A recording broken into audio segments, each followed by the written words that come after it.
Welcome to Module 4, where we're going to talk about job costing. So job costing is what we do for customized products, and in comparison to process costing, which is homogeneous products or products that are all the same. So in Module 3, when we did the manufacturing flow, we were assuming we were doing process costing for homogeneous products because every batch had the exact same amount of costs, right? The coffee that we looked at, it was all exactly the same. Whereas in job costing, our customers are able to customize their product, which means that different products might have different costs. So for example, I bought this hat at an art fair, and the person who sold it to me, she hand knit each hat and used different kinds of materials. Some have this cute little flower, some don't. And so her costs were different. So for each hat she made, she had to track the exact cost that went into the hat. In contrast, I bought this hat, I don't even know, somewhere for like $6, and they had a bunch of them, right? And they all looked exactly the same. Some of them might have been a different color, but it was all basically the same cost of yarn, the same cost to make. So this would be product costing. My Starbucks mug. So they probably crank these mugs out. They all look exactly the same. So this would be process costing.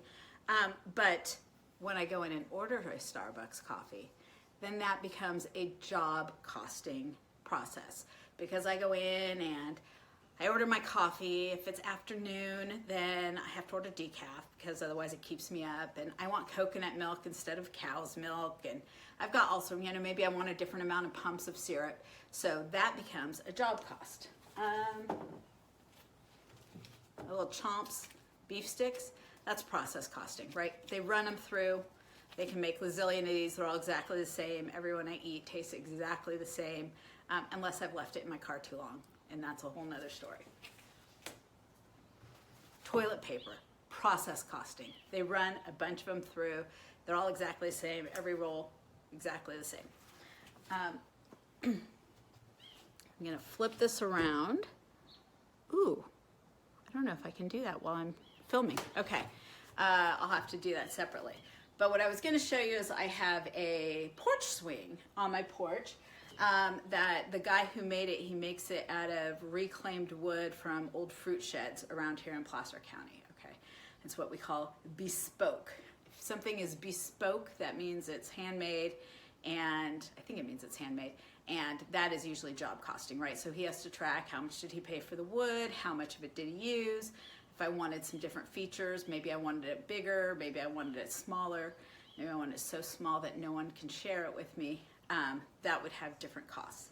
And the whole point of this, and what we're going to get through, is when you're process costing, you can really generalize your costs, right? And you can come up with standards, and you can say, here's how much a batch of this costs, and you can use that information to set prices.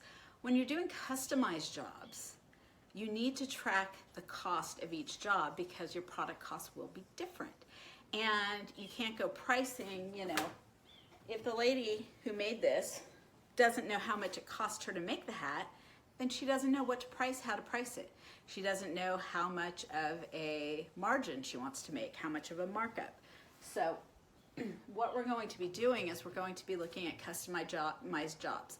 Now, a job may have more than one product, more than one unit, I should say, in it, right? She may have cranked out 30 of these hats that were exactly the same and have the same cost. So she can do it in a batch. But this batch is going to look different than the ones that don't have the flower or maybe have a wider brim. Okay, so that's what we're going to be doing today. We're looking at job costing. In the next unit or module 5, we will look some more at process costing. But for module 4, job costing, and we'll see you there. All right, bye.